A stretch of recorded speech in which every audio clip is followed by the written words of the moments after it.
kemanusiaan. Nah, sabda Nabi ya dijelaskan lam tadhar al-fahisyah fi qaumin qat hatta yaglibu biha.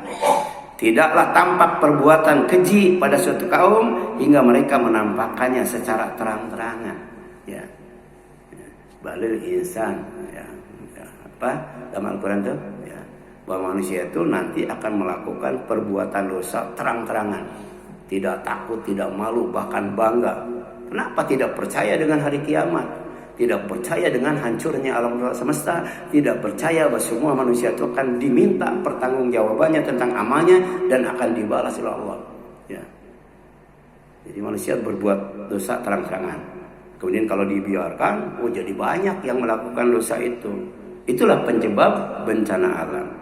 Ila fasyafihim ataun ya wal auja allati lam yakun fi aslafihim alladzina madhu katanya. Kecuali akan menyebar pada mereka wabah dan penyakit-penyakit yang belum pernah ada pada generasi sebelum mereka. Ya, itu bencana alam. Penyakit juga bencana alam. Ya, akibat apa? Ya, akibat maksiat merajalela. Ya. Ini hadisnya Ibnu Majah. Ya, diriwayatkan Hasan li ghairihi. Dhaif tapi banyak hadis-hadis sahih yang mendukungnya itu. Kemudian bencana alam erat kaitannya dengan teguran Allah. Teguran itu ya kepada manusia agar segera bertobat dari dosa dan maksiat. Kenapa? Karena orang berbuat dosa, kemudian berbuat maksiat, kemudian tidak tobat, namanya zalim. Ya. Zalim itu pertama melakukan kesyirikan. Ya. Yang kedua zalim itu tidak menghukum dengan hukum Allah. Ya. Indonesia berhukum dengan hukum Allah bukan? Nah itu dolim itu ya. Melakukan kesyirikan dolim, bahkan dolim yang paling besar. Yang ketiga termasuk dolim juga wa malam yatub faulaika humud dzalimun. Siapa yang tidak bertobat dari dosa dan maksiat, mereka termasuk orang yang zalim ya. Ya. Jadi orang zalim Allah akan disiksa dengan azab yang paling pedih, paling perih ya. Jadi dijelaskan ya bawalaunahum ya bil hasanat wasaiat la'allahum yarji'un.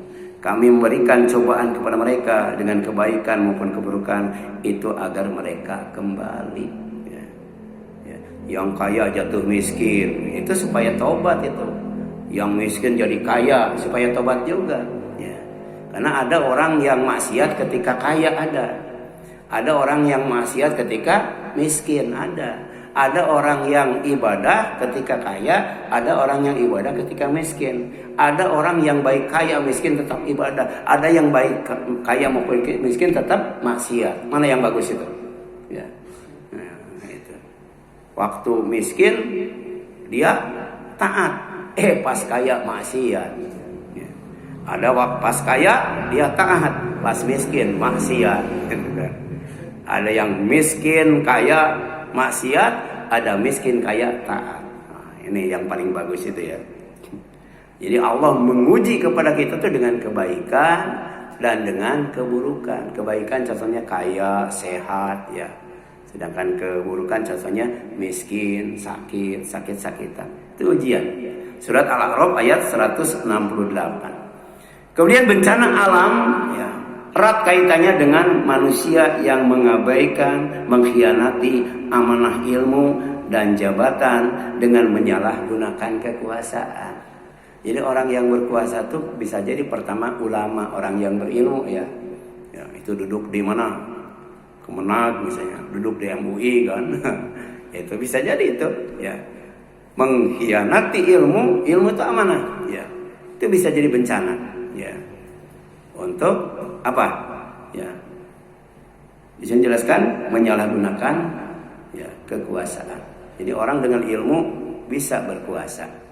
Tapi ya ada orang yang mengkhianati jabatannya. Dengan jabatan manusia bisa berkuasa kemudian melakukan ya menyalahgunakan kekuasaannya. Dan ini Rasul tegaskan itu ya. Idza duyi'atil amanah ya fantadiris sa'ah.